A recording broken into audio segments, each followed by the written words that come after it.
Time to wake up. It's Saturday morning. Find some milk and cereal. Grab a bowl and spoon.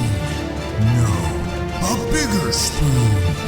Head to the living room and take a seat on the floor while Joseph and Chris present to you Saturday Morning Cartoon!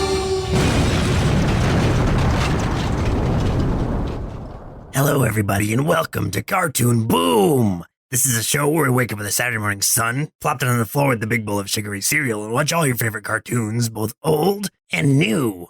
I'm Joseph. And I'm Chris. This is a super normal episode, and there's nothing weird about it. And this morning, for the first episode of our 2020 October celebration, we watched Count Duckula. Maybe we shouldn't ever mention that it's 2020, because I feel like those numbers are cursed. Let's do it like old comic books did, where it's like, and for the first episode of our 20XX October celebration. Yeah, exactly. Yeah, so we're just going to be 20XX. I think that's what we should do. I don't want someone to listen back to this, like, in a year or something, and just hear those numbers and immediately be struck by lightning or something like that because it's cursed. Because that's what it is. Yeah. You know, it's a curse. There's also a mystery to 20XX, because you're like, oh, what year? It could be any year between 2000 and 2099. Yeah. I like the mystery of it. I think that makes it cool. We need everything we can do to make us cool. So yeah. I'll take it. We'll take it. I'm putting sunglasses on real quick, too, just in case. So who suggested this to us? This was suggested to us by GeekdomAhoy via Instagram and Caitlynn Ward via email. So thank you both, GeekdomAhoy and Caitlynn. Yes, thank you both. This is actually this is one that has been on our list for a long time, like for several years. So I'm glad that we finally got to it, because I vaguely remember, I want to say 2 or 3 years ago, we did a poll and tried to get people to vote and pick out of 4 different like Halloween themed cartoons, one that we were going to do on Halloween. And I remember this one being one of those choices. So this one's been around for quite a while. Okay. So I feel, one, bad that it's been so long till we finally did it, but good that we finally accomplished something. But like, guys, we have like 300 dang cartoons on this list. Like, come on, man. Collectively, that's more episodes than we've recorded. Yeah, it's true. Ugh. That hurts. So this show's gonna be going on forever, is what you're saying. Yeah. Until the curse gets us. Until we are struck down by a stake or the sun and then resurrected using ketchup. Using ketchup. I don't know. So the show Count Duckula aired from 1988 to 1993, created by Brian Cosgrove and Mark Hall, produced by Cosgrove Hall Films. Oh, wow. Both of their last names. Huh. Interesting. And Thames Television.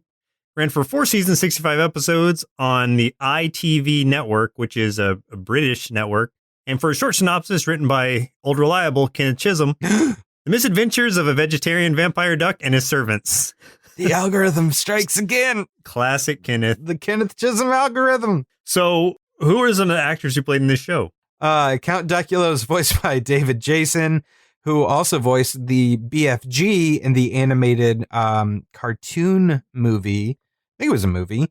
Do you know what BFG stands for, Joseph? I know what it stands for when it comes to Doom. What does it stand for in Doom? Big effing gun. I mean, fair. That makes sense. In this case, it's Big Friendly Giant. Oh, that's much nicer. Pretty close. He was also the voice of Danger Mouse, which is great. I used to watch Danger Mouse all the time when I was a little kid. Wait, who did he voice in this? Count Duckula. Interesting. Okay, well, that's going to come back in a second. Yeah, I figured. The voice of Igor was provided by Jack May, who was also the voice of Muzzy in Muzzy and Gondoland. Now, I didn't know what the heck Muzzy and Gondoland is, but I know what Muzzy is, and I was very surprised because I don't remember a voice for Muzzy. I just remember the character itself. So I was like, oh, what is any of that? What are you saying right now? I don't know what any of this is. Muzzy and Gondoland? Both those words foreign to me. You don't know Muzzy? No. What is this? Muzzy was it was like a British cartoon character, like a big green, fuzzy looking friendly creature. I'm looking it up right now. Never in my life have I seen this creature. Well, don't this look at the abomination. CGI one. That's awful. But look at like the one from the 90s. Yeah, I'm seeing it too. I'm Muzzy looking at 90s. him and his whole crew, and I don't recognize any of them. You don't recognize Muzzy? Was this in the U.S. at all? Yeah, that's how I saw it, man. I wasn't in that British. You weren't in that British? Okay. It's not how you say things. No, no. No, man. You weren't living. You weren't living life. Nanny was voiced by Brian Truman, who was also the voice of Stiletto in Danger Mouse. Now, you watched Danger Mouse, right? Like, or did you shun this one too? I didn't watch it, but I know of Danger Mouse at least. You were just like, oh, it's British. Fish and chips. I love fish and chips. The narrator. But that sounds like me otherwise. The narrator's voice was provided by Barry Clayton. And then Dr. Von Goosewing. And just about everyone else was voiced by Jimmy Hibbert. Now, a lot of the other cast did voice extra characters, but Jimmy Hibbert voiced tons and tons and tons of different characters in each episode. Like, it's kind of crazy if you like look at the IMDb page and like you kind of like open his little arrow there and just look at it like episode by episode, like all the voices he does. It's kind of mind-blowing how many he does. So like, kudos to Jimmy. Good job, Jimmy. Way to go, Jimmy. Good boy. Jimmy's also the name of the ghost that follows me around. I don't know if anyone knows that. He's not as active in the new house. He was pretty active in my old house, but like since we moved, he moved with, but he doesn't do as much here. I think he gets bored. He's grown complacent. Yeah, he's getting lazy. Jimmy, the lazy ghost. Yeah, that's the thing. Thank you for the jingle. We'll make sure that every time he announces his presence, that song comes out of some disembodied place in the house. He's just like, oh no, what antics is Jimmy up to today? He's like, right. Oh, sorry, I'm just walking to the fridge. I just wanted a snack. Yeah, it's just like a paper plate just like falls onto the ground, and you're like, oh. Yeah, he's like, no antics. I was just hungry. Just looking for snacks. Go snacks. For a few tasty marshmallows out of our big bowl of Duckula cereal. So he was Count Duckula the 17th, which will make sense in a little while. This is a spin-off from Danger Mouse, a series in which Count Duckula character was a recurring villain. A new version of Count Duckula then reappears in a 2015 reboot series of Danger Mouse. So he goes from Danger Mouse to his own series, back to Danger Mouse. I had no idea there was a reboot of Danger Mouse. Yeah, I had never seen that one, but 2015 is when it came out, so I don't know if it's still going or not. Huh. He occasionally has been seen wearing pajamas with Danger Mouse's logo, a reference to the character's origin. Nice. And the Duckula family motto is per ardua ad sanguina, which means work hard for blood. Nice. When Vincent Price saw the show, he was outraged that he was parodied in the show, but was never approached to play the narrator, as he would have definitely accepted. Dang. I was wondering that because I feel like the narrator, Barry Clayton, I was getting some Vincent Pricey kind of vibes, especially like at the very end of each episode when he says, whatever you are. I'm like, yeah, dude, he's channeling some of that Price magic right there. I like that. Yeah. You know what? The intro and outro are probably some of my favorite parts of the show. It's very good. Yeah. It's done very well. Dr. Von Goosewing, the mad scientist and vampire hunter, is a spoof on Abraham Van Helsing. Yes. In case you didn't know. In 1984, Nickelodeon acquired the U.S. broadcast rights to Danger Mouse, which became a hit for the channel. After a few years, Nickelodeon management came to Cosgrove Hall wishing to co-produce a new series. After being shown a number of ideas, the then head of Nickelodeon, Geraldine Laybourne, spotted a picture of Count Duckula in Brian Cosgrove's office and said, that's the one I want. So this was born because, the head of Nickelodeon came in, saw a picture of Duckula and was like, just make a show out of that. I like that duck. Let's do that one. Let's do some duck stuff. Yeah, so they had come up with different ideas to pitch to her, and she's like, no, all those are terrible. Give me something with that duck. Give me that duck. They come in, they're like, oh, we've got an idea for something called like Animaniacs. We've got another idea called Pinky and the Brain. No. I want that duck. Give me that duck stuff. And he better be a vegetarian. Yeah, he eats nothing but broccoli. Also, like, thank you guys. Y'all all you listeners, you really stepped up over the past week. And like, I just want to thank you for sending all that delicious duck stuff to our social media. That was pretty good. Yeah, I enjoyed that. I appreciated that. And Colleen was very confused, which I appreciated most of all. That was I got to have a really fun conversation with her in person where she was like, "Why are you guys getting all these ducks?"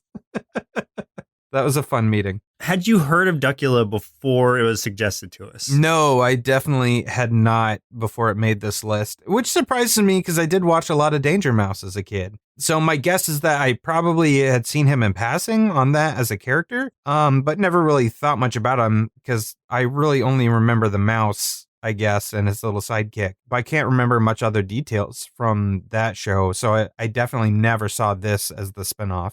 Yeah, I had heard of Danger Mouse, never seen it, so definitely never seen or heard of this. So let's go ahead and jump into the episodes we watched for today's show. The very first episode, highest rated episode, and finally random listener chosen episode. The order may vary depending on how the episodes fall chronologically, but of course I have to start with the very first episode, which was No Sax Please, We're Egyptian.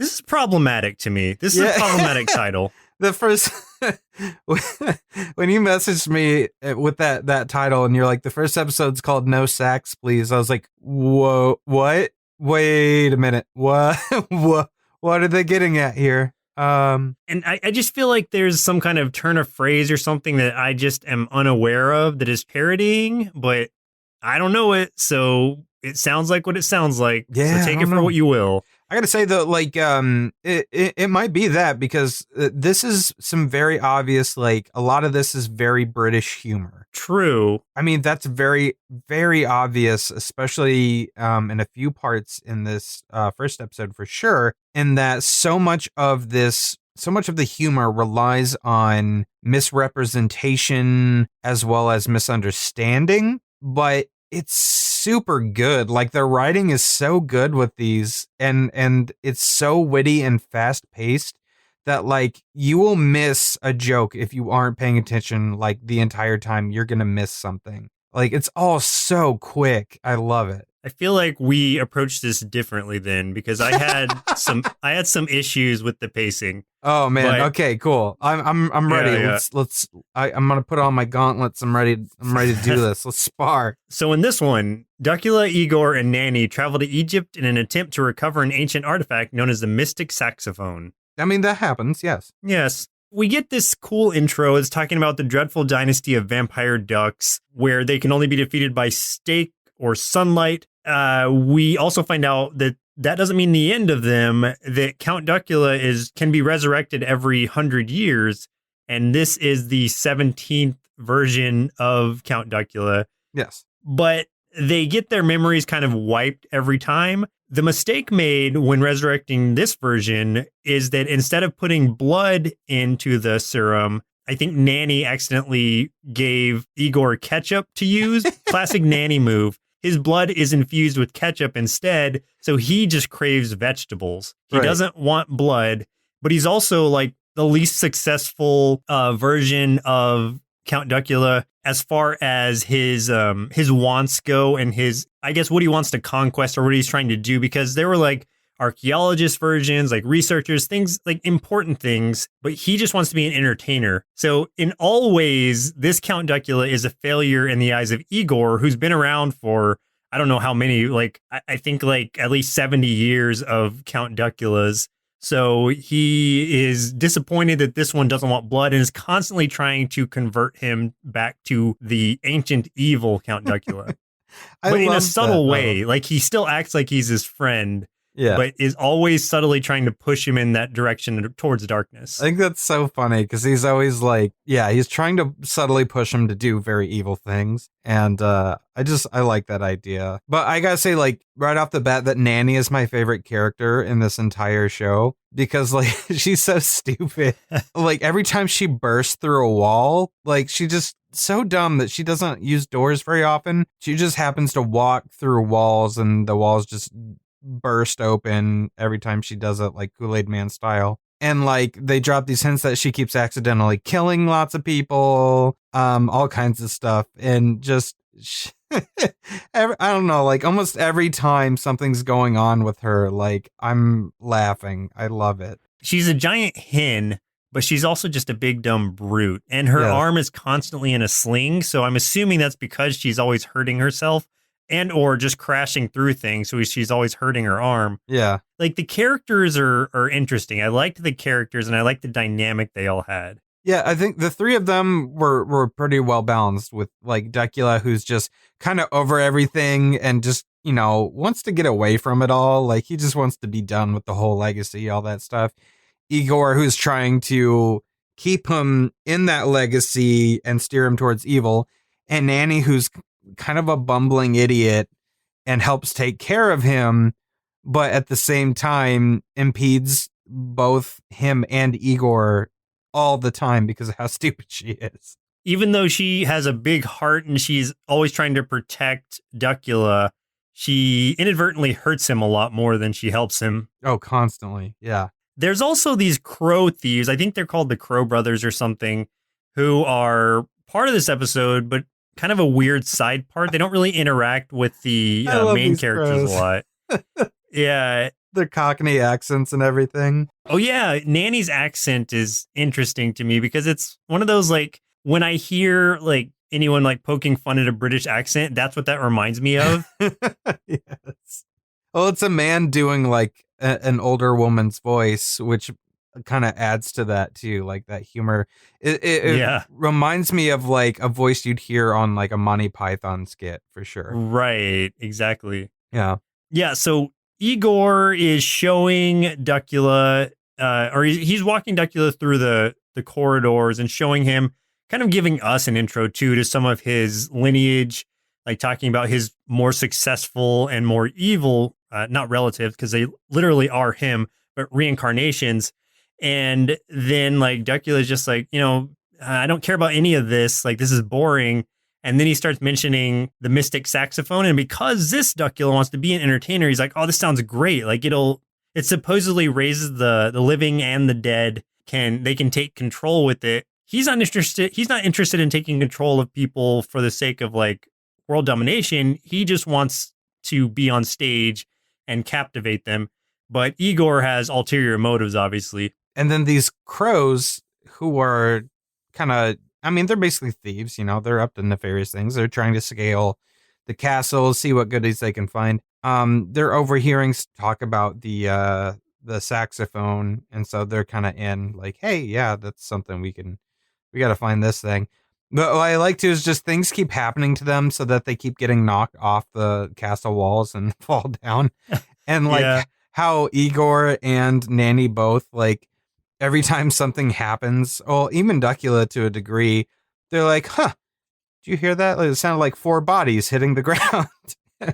Just like every time something like that happens in the show, there's always like a subtle like acknowledgement of it. And then like they just kind of move on. Yeah. Like I think Igor was blaming it on Nanny's baking or something. Yeah. Like, oh, Nanny's baking again. My favorite, though, is like when they all end up in Egypt. So to kind of get us there, so Duckula decides, yeah, this is cool. Like, let's go find the saxophone. He jumps into this coffin that for whatever reason is magical and transports the entire castle wherever he wants to go, which is interesting. They get transported to Egypt. And since the crows were trying to scale the castle for like the 3rd or 4th time, it takes them to. So while Duckula, Nanny, and Igor go inside, the crows are also going inside trying to take those 3 out so they can get the saxophone for themselves. My favorite part of this whole episode is when they're trying to set that trap in the doorway. And like that whole scene had me laughing so hard because they set up that like trip rope and then they're like waiting. And Nanny, like, in her fashion, they're just waiting for them to walk through that doorway and trip that rope so that slab falls down and crushes Duckula, Nanny, and Igor. Said Nanny bursts through the wall again and flattens 2 of them. But then Duckula comes back and steals the rope that they were using as the tripwire. It's like, oh, hey, yeah, I forgot something. And they're like, oh, maybe we'll get him. And then he just takes the rope and then the slab falls and crushes the other 2 crows. And that just cracked me up because it seemed so over the top. Let me tell you where this show lost me a little bit. Okay. And maybe we're not there yet as far as the timeline of things go. No, we're not. So I'll say first, the part that's like semi adult humor, I guess, not really, but is when they're talking about Anubis. And then Nanny is mistaking it for them saying a nudist. And so she's trying to protect Duckula from seeing naked people. You've got that clock that has the bats in it that come out and tell jokes to a laugh track. That reminded me very much of Groovy Ghoulies.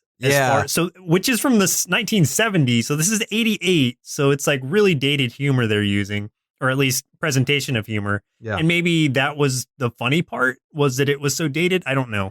Duckula came into that temple with the Humite and Yubi. And then they did that joke of basically the who's on first joke for like 10 minutes, it felt like. They just kept going back and forth. And I was getting so like tired of it. Like I was just like, come on, just move on. I enjoyed the joke, but it did go on so long. It was like you said, it was the who's on first joke. So, I mean, it's not like a style of humor we haven't heard before. And they used it again in another episode. I think the next one, actually, not this exact same thing, but that same style. I think that is a very British type of joke. I mean, I could be just very, very wrong. You might be right, but it's apparent. Yes. Especially when it comes to the next episode, that they do it a lot in this show, because even Duckula's like, oh, here we go again. Yeah. It's like, oh, man, that means like, this is coming more. I've seen this style of comedy in a few different things, and like just maybe coincidentally, a couple of things are very British oriented that I've seen this in.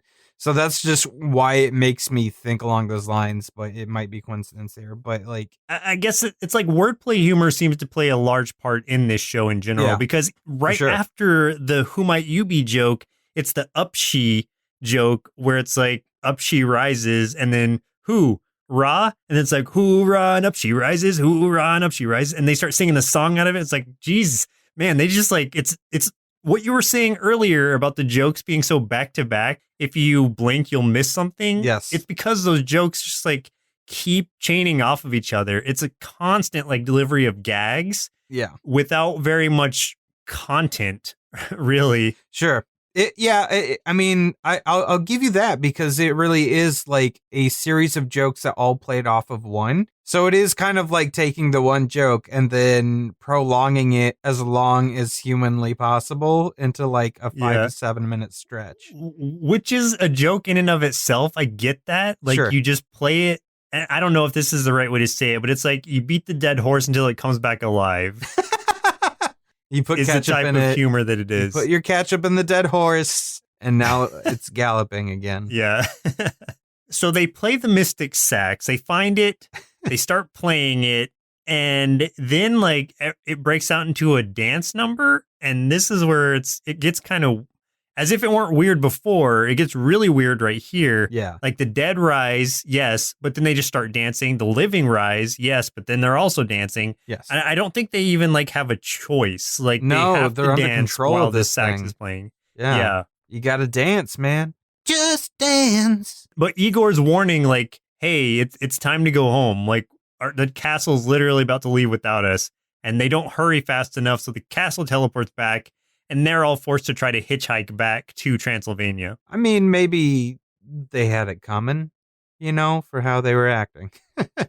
I did like to see, though, that the crows by the end stole a mummy, hitchhiked on those camels back to town. What's really cool is the guy who does the Vincent Price voice, the narrator. When he outros episodes, he makes it sound so serious. Like you just watched some devious thing happen, where he's talking about like the ancient sands, like evil making its foul way back to civilization. Yeah. And he's just talking about them hitchhiking, but he says it in such a ominous way. Like that really, where the other part took me out, that part brings me back in. Yeah. And I do acknowledge, like, so I really enjoyed this episode a lot, but like the part that you were talking about, that it definitely was by far the weakest part of this episode. And I did kind of like, I don't want to say it pulled me out, but it definitely slowed down my appreciation for a bit, for sure. Yeah, it just messes with the pace for me. I think it should have been condensed more, or just have had more things happen in that period. I'll give you that. But yeah, so that was episode 1. The next one we watched was The Ghost of McCastle McDuckula, which was season 1, episode 11. This is the highest rated. So in this one, Duckula, Igor, and Nanny on a holiday in Scotland hope to stay at the Glen Sparrows Hotel, but Igor takes Duckula to see an old relative in hopes that it will transform him back into his old, evil, bloodthirsty ways. Yeah. This was fun just because I feel like we kind of got like a vampire Scrooge McDuck sort of character. Basically, yeah, that's exactly what I was thinking. I like that a lot. I also like that they have a car and the car is basically a tiny castle. Yeah. So, it reminded me of the, I don't know the name of it, but the like grave mobile in Wacky Races. Yes. Oh man, big time. There's a time and this time may come again that Joseph and I were loosely discussing a monsterish themed racing game kind of project. I remember. And this design was something that was very much I had something very similar in my mind for something. I can tell you that much. So I really loved the design of that vehicle for sure. Maybe if we start doing this game again, we can bring Duckula in as like a secret character or something. That would be super fun. I love when like Igor and it was Rory was the Scottish duck, right? Yeah, you're right. Like when Duckula thinks they're going to this very specific hotel near Loch Ness so he can try to find the Loch Ness monster, and then not knowing that instead they went to, one of his great uncles or whatever's castle. When Igor's kind of telling Rory, who is this guy, of the plan of like, hey, you're gonna have to act the part and then help me bring the evil back out of him, like help me, make this happen. He's literally just going mutter, mutter, mutter, Duckula, mutter, mutter, mutter, evil, mutter, mutter, mutter. Yeah. I loved that. But Rory was unintelligible at first. I could not understand the word he was saying. That made me laugh too, because like I do feel though, like whenever you hear someone like and I'm sorry, all you lovely Scots, sometimes when I hear people in their like native Scottish tongue or accent, I'm like, what are they saying? I can't piece it together. But it wasn't but neither could Duckula, to be honest. So he was not until he slowed down and started speaking at like, I guess the pace that Duckula needed, could I really hear what he was saying at all. Yeah. And maybe that was, I'm sure that was intentional for the humor part of it, but I was really trying to like hear what this guy was saying at first. And I was like, is this just how it's going to be the whole time? I mean, was he even speaking English or was he just doing gibberish? I mean, it could have been gibberish. I don't know. Maybe. He is also a vampire. Yes. Rory is. Igor convinces him to play along, like you said. And so he takes him to the bedroom, which is supposed to be like his like fancy hotel room, with the 4-poster bed or something. And he's like, oh, there's 4 posters in here. And yes. there's a putting green, which is just a hole in the floor that goes down to the... That was okay. That part made me laugh where he putted it into the hole. Yes. And then Rory just ran out and went and got the ball and brought it back up. Yeah, that was a really good one. Especially like the time it takes for him to like run out of the room. You hear him running down the stairs. You hear him running back up the stairs. Yeah. That was really good.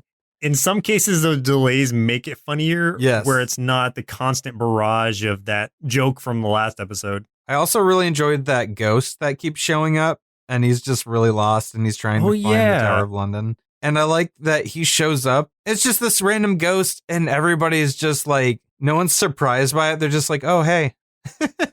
Yeah, they see him. They're not surprised by it. And then also Von Goosewing shows up and is he not like Duckula's enemy at this point? Because he doesn't seem to mind Duckula, but once he figures out that Rory is a vampire, he's constantly trying to take him out. So I think at this point, I think that he didn't know either of them were vampires. I think he finds out both in this episode. At least that's what I was taking from it. And like, I think Duckula basically has no idea that Goosewing is like a monster hunter or of any sort. Like, I think he's just like a goofy doctor of some kind of nonsense. Like, he doesn't, he just sees him as like a, just some guy, just some goofy dude, and, nothing of consequence. It seems like Igor keeps a lot from Duckula because Igor knows everything, but he holds a lot back. For one, and this comes up next episode, but for one, he doesn't even know that werewolves are real. And that one lives in their castle. Yeah, exactly. And Igor keeps telling him otherwise. He finds out that Rory's a vampire. Duckula goes out for more golf. And that's where this joke comes back again, because it's a 5-iron joke. Okay, so he keeps asking for a 5-iron to hit the ball. And right before she hands it to him, he says 4, like when you hit a ball. And so she hands him the 4-iron. He's like, no, the 5-iron. And it goes until it goes on for so long. I don't understand. And like, Nanny starts getting so mad because she's just like, you're messing with me. And then Igor tries to do it instead. And he's just like, just give it to me. Give it to me. Hit me with it. So she hits him with it and knocks him out. And that's not even the only time that happens in this episode. Oh, dude, she knocks him out so many times in this episode. Poor Igor. So, yeah, he keeps getting knocked out. And Nanny at one point is practicing log carrying for some reason. The ghost comes back looking for the Tower of London. He feels like he's going in circles. Rory McDuck is talking to Goosewing. Well, he tells him his name is Rory McDuck, Goosewing, Goosewing. But then he's like, no, but I'm Goosewing. And then it's like, it goes back and forth again between the whole like Goosewing, Rory McDuck thing. Even at this point, even Duckula, the star of the show, is frustrated by this joke that keeps happening because he's like, oh God, it's happening again. It's happening again. And that's what I'm like, sitting there watching it. Well, at least like your feelings are being acknowledged by the cartoon itself, Yeah, I feel like they're self-aware at this point, and I appreciate that much. Does that soften the blow for you at all? Or is it still like, I mean, it does a little bit because I feel like the writers are acknowledging that, we're probably using this a little too much, but maybe that's funny. Yeah, they're like, it's kind of tongue in cheek. They're like, yeah, we know, but we're still going to do this. Come on. Which is absolutely British humor, so I get that much. One reoccurring joke in this that I really liked was when he first meets Rory, and then like throughout this whole episode, every time something surprises Duckula, he's like, great, Scott. Oh, I'm sorry.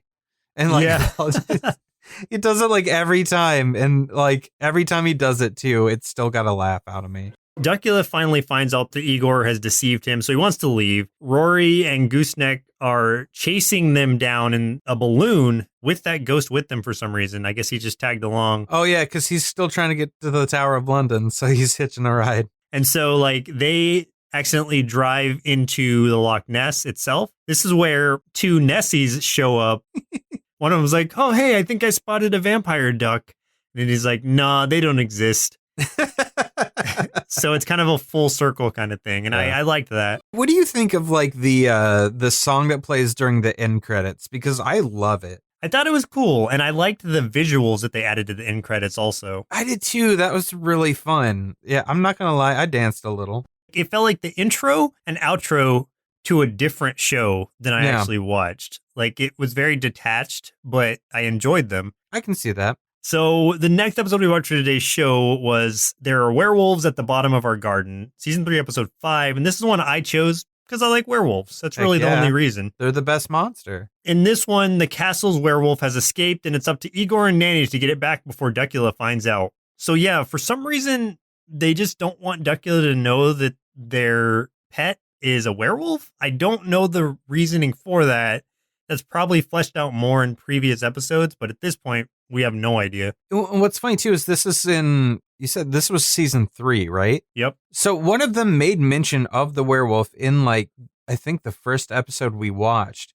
So it's like, this has been 3 seasons, and, like, he still never figured out that there's a werewolf in the castle. Right, but it's like, why? I love why it. Won't they tell him? Yeah, I have no idea. So, yeah, their werewolf ran off. Tozer, I think is the name. Yeah. Basically, Nanny is kind of like upset about it. She gets Igor to go with her to go look for it while Igor is trying to explain, nope, werewolves aren't real. And I do like, though, when Duckula's just like, wait, there's werewolves? Like, we have a werewolf? And she's like, no, of course not. He's run off. Yeah. It's just stuff like that. And he's just so confused about the whole thing. And I loved that. That was really funny. But then he sees them like wandering into the forest with a sign that literally reads "really creepy forest." Yeah. Yeah. Tozer just has wandered off. Apparently Nanny was trying to give him his medicine and he escaped. Duckula knows about Tozer. I guess he just thinks he's a dog or something. I don't know exactly. And is he like, okay, now I'm really confused. I've confused myself because I was thinking more into it. And I was like, is he a dog that turns into a wolf? A werewolf dog? Or I is have he? no idea, man. I have no Is idea. Tozer a human that they keep? I don't know. I'm going to have to look into it more. I don't think there's any humans in this universe. Oh, yeah. They're all anthropomorphic animals. Dog man turns into a wolf, maybe. Who knows? I would bet it's probably a dog. So Igor and Nanny go into the really creepy forest, as you said, and Duckula starts following them, but he has to put on like a big suit of armor first. I mean, why not? So we see Von Goosewing again, and he's creating a mechanical werewolf to catch Duckula to rid the world of evil that he thinks Count Duckula is.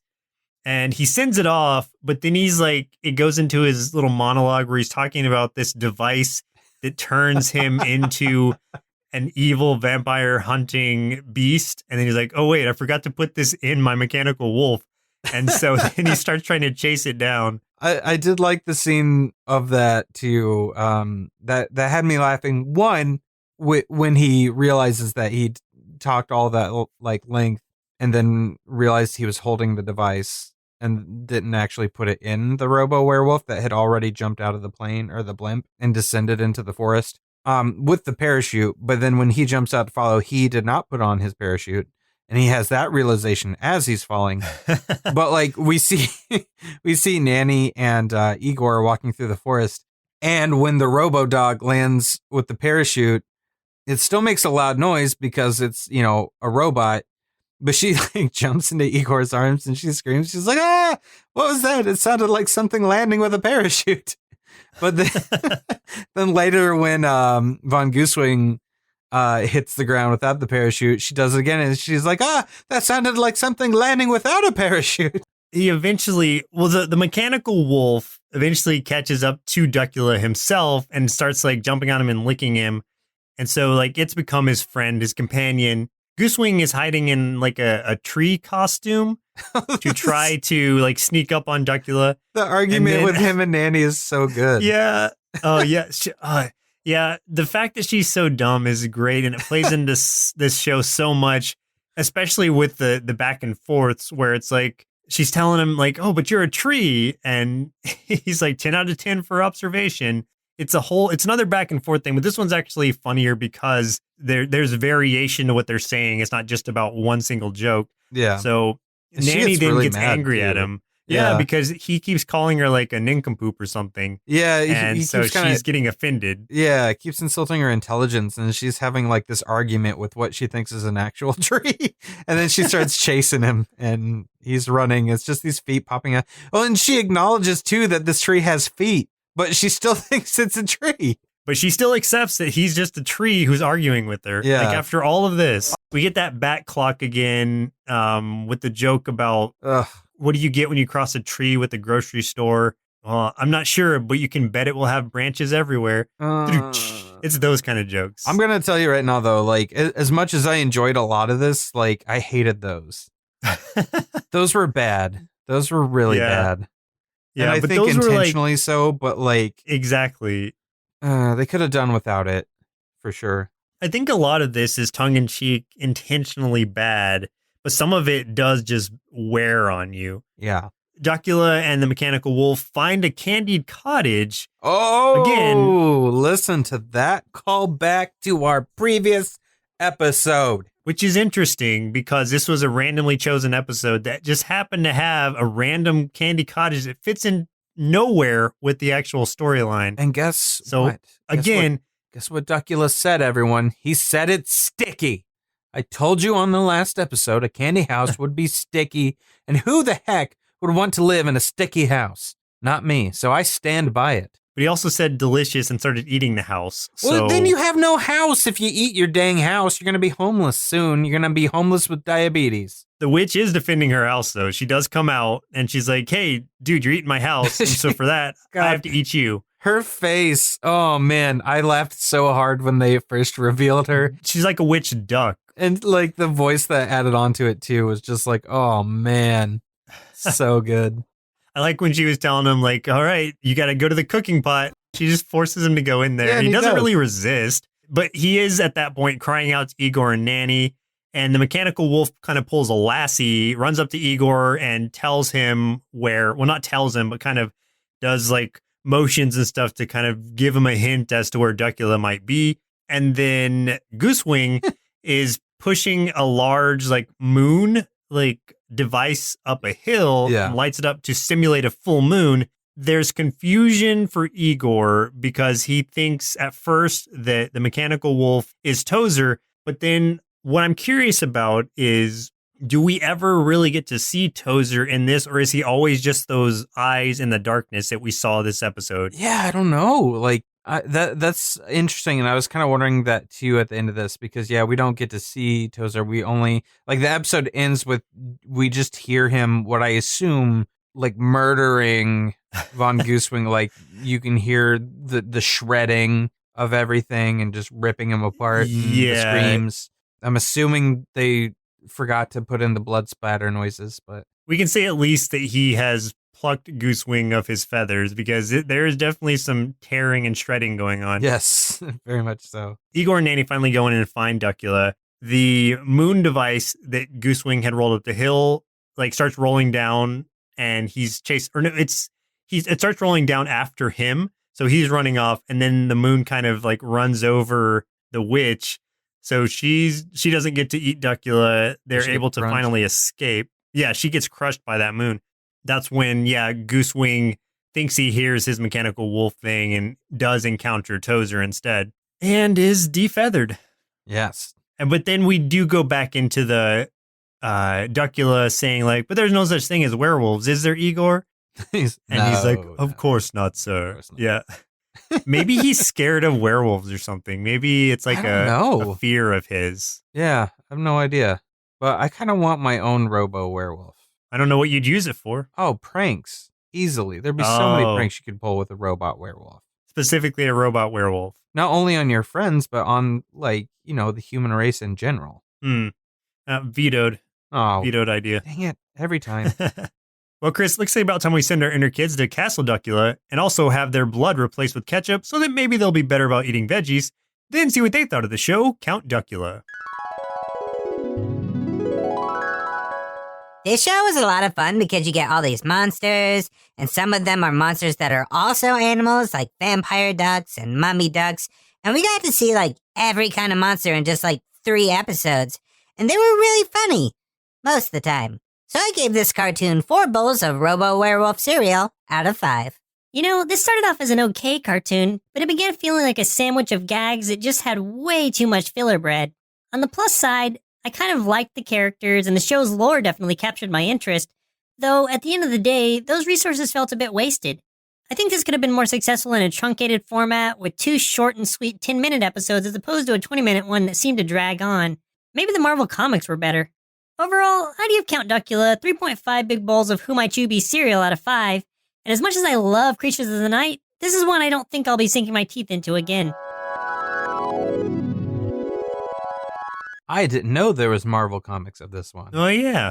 And it did flesh out the character a bit more as, like, it explained his origin more and talked about, like, he not only was ketchup put into this serum, but it also became his literal blood and is partially the reason why he's not susceptible to sunlight like the other vampires are, because I guess he's not like a pure vampire since he's a ketchup vampire, which is weird to say.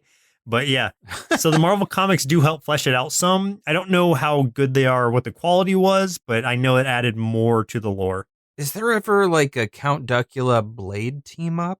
Because that's what I want to see. That would be cool. I wonder what Count Duckula's opinion on actual vampires is. Because he does have like monster hunting gear. I don't know if it's hunting for the sake of like killing them off or just to find them, like the Loch Ness Monster. Monster disciplining gear. Yeah. Well, maybe that's what it is. He just wants friends. That's all. I don't know about the ketchup blood thing because I feel like it just doesn't make sense. So like if he had blood, like blood, then he would crave blood, but I have blood. Oh, wait a minute. Yeah, I've got blood and I crave meat all the time. It checks out. I don't have ketchup blood and I very rarely find myself craving vegetables. There might be something to this. So if you want to get healthy, my only thought is that you need to be injecting ketchup into yourself. Just get a ketchup transfusion and then you'll be an auto vegetarian. All right, let's get our Kickstarter going. We need to start kickstarting our ketchup infusions. Ketchup infusions is what we got to do. I think that's where this is going. Now we'll have to just kind of figure out if we probably want to go organic ketchup. I'm guessing.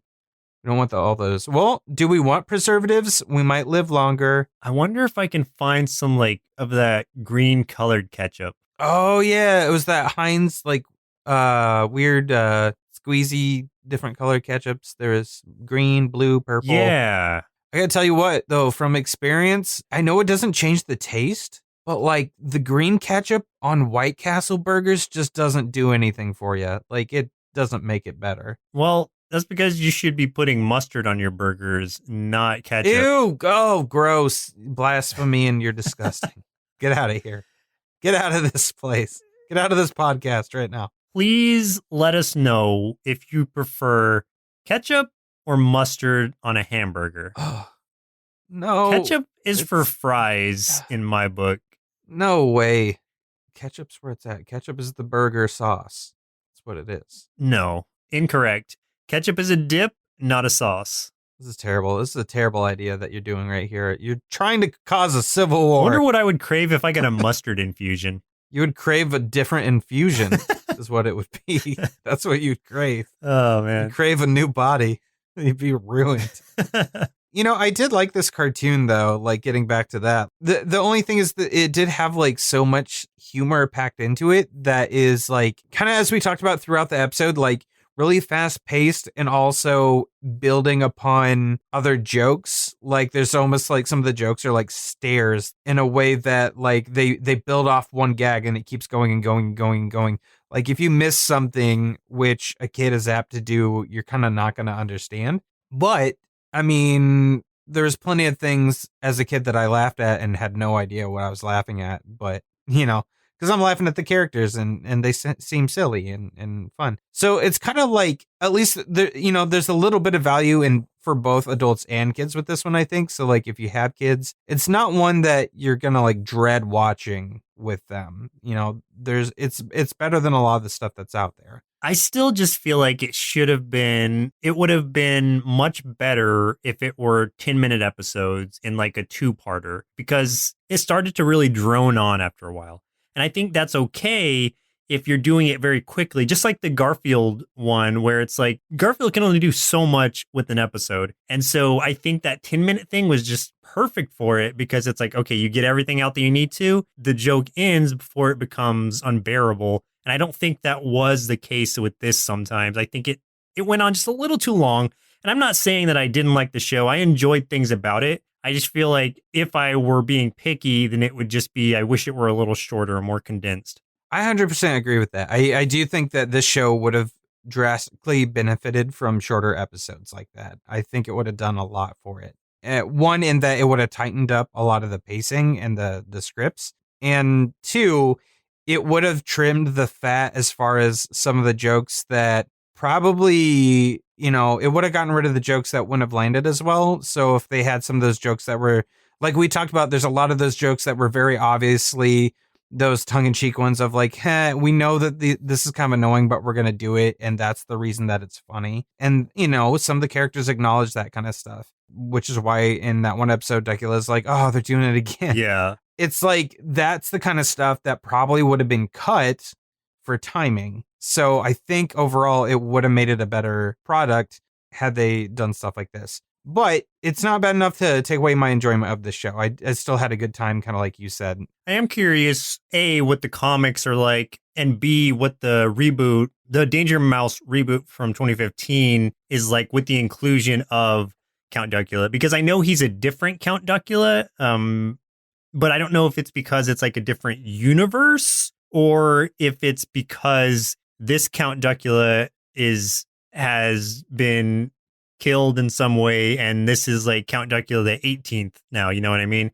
Because I looked at a picture of it, and there was an image that showed the Count Duckula from this cartoon as a portrait above the mantle of this new Count Duckula's lair. So that's why I'm like, maybe there's a connection, but then it's like, it hasn't been 100 years since that resurrection. So I don't know really, where exactly this lies as far as the lore goes. Yeah, I'd be kind of interested in that too. I might want to check that out. But I guess just Danger Mouse in general. I'm curious to check out that show. So hopefully we can review that one day. Danger Mouse. But thank you, GeekdomAhoy and Caitlynn, for suggesting this to us. It was an interesting watch. Yeah, thank you very much. I'm glad that we finally got to this. It's been a long time coming, obviously, since it's been like 3 years that it's been on here. So glad we could finally do it. And it sounds like Chris enjoyed it more than I did, but it's probably because he was raised on Muzzy and Gondoland, and I wasn't. Yeah, you know what, though? Muzzy's going to come for you in your dreams now, in your nightmares. Don't mess with the Muzz. Get out of here and go back to your Gondoland.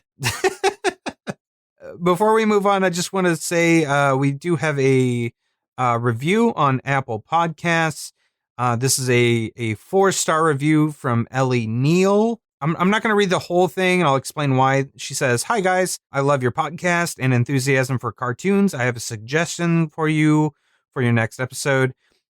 So she suggests a cartoon called Monster Force. But Ellie, I do have some good news for you. We've done Monster Force way back in episode 104. So if you do want to hear our thoughts on Monster Force, you can go way back in the annals of time and pull that one up. In fact, we did that for an October when we did that one, I believe. I think I was over at your place when we did that. Yeah, I think you were. Yeah, I think you were in my old apartment. So that was, goodness, this was probably like 4 years ago, 3 years ago. I want to say 3 years ago is probably when we did that one, something like that. I think so. I don't remember the rating completely, but I think I remember us having a pretty good time with that one. So I remember it being very ridiculous and that we couldn't find it streaming anywhere. So we had to buy the DVD off of Amazon.com and have it delivered to my apartment so we could watch it. And then I took that home with me. I remember that. Yes, you have the DVD now. So Ellie also says, "I'll be suggesting your podcast to my friends." So thank you so much, Ellie. That's really, really kind of you. I really hope you do enjoy that episode. I'm going to get a chance to check that out. And I appreciate, even though we did do it, I still appreciate that you suggested something. And if you have any more suggestions, definitely send them our way and we'll add them to our list. Well, listeners, it looks like our ketchup blood supply is now run dry, so it's time for us to say goodbye. And in 2 weeks, for the next episode of our October celebration, we'll be watching The Legend of Sleepy Hollow, suggested by Joseph, the other host person, this guy. That's me. It's one of my favorite spooky stories of all time. Yeah, but it's been years for me, so it'll be fun to rewatch that one. Yeah, me too. Once again, I'm Joseph. And I'm Chris. And we'll see you in 2 Saturdays. Presented by Nerdsloth, a place for lazy nerds. If you like what you heard, consider donating at patreon.com/nerdsloth so we can continue bringing you quality shows. Be sure to also leave us a review and share your favorite episodes and clips on social media. If you're looking for more content, visit us at nerdsloth.com.